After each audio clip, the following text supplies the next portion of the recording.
मुजद्दिद दीन व मिल्लत परवाना शम रिसालत इमाम अहमद रज़ा खान अलैहि रहमतुर रहमान वो अजीम हस्ती हैं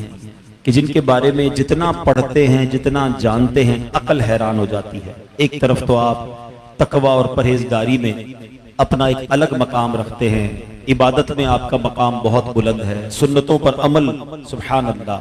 लेकिन जब आपकी इल्म की बात करते हैं, आपकी नॉलेज की बात करते हैं, तो बड़े बड़े मुफ्तियाने किराम, बड़े बड़े उलमा हैरान हो जाते हैं कि किसी एक शख्सियत में इतने सारे उलूम कैसे जमा हो सकते हैं।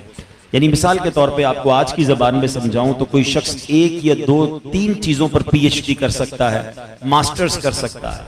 मगर आला हजरत के बारे में आता है कि 100 से ज़ायद उलूम पर, 100 से ज़ायद ब्रांचेस ऑफ नॉलेज पर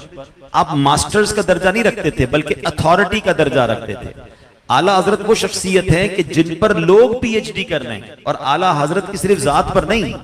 आपकी जो ब्रांचेस ऑफ नॉलेज हैं, यानी आला हजरत की फहमे कुरान पर लोग पीएचडी कर रहे हैं, आला हजरत के तर्जमा कुरान पर पीएचडी कर रहे हैं, आला हजरत के इल्म हदीस पर पीएचडी हो रही है, आला हजरत के फतावा रज़विया पर पीएचडी हो रही है, आला हजरत की शायरी पर पीएचडी हो रही है। यानी आप सोचें कि वो खुद शख्सियत कितनी बड़ी होगी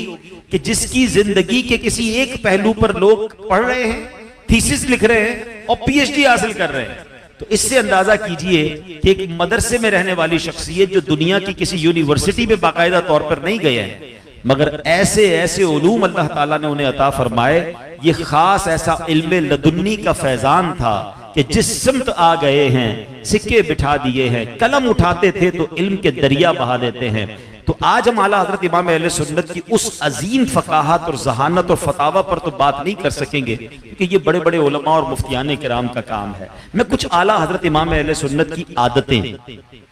और भी इस नीयत से बयान करूंगा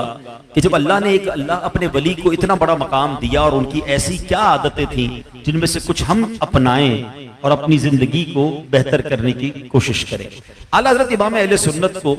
कुरान पाक से बड़ी मोहब्बत थी। अच्छा, अल्लाह पाक जब किसी शख्सियत से बहुत बड़ा काम लेना चाहता है ना, तो उसे अपने करम से चुन लेता है और फिर उनको गलतियों से भी बचाता है। 4 साल की उम्र में आला हजरत ने पूरा कुरान पाक नाजरा पढ़ लिया था। एक बार कारी साहब आपको पढ़ाने आए, कुरान शरीफ पढ़ा रहे थे, तो कारी साहब मिसाल के तौर पे पढ़ाते थे जबर,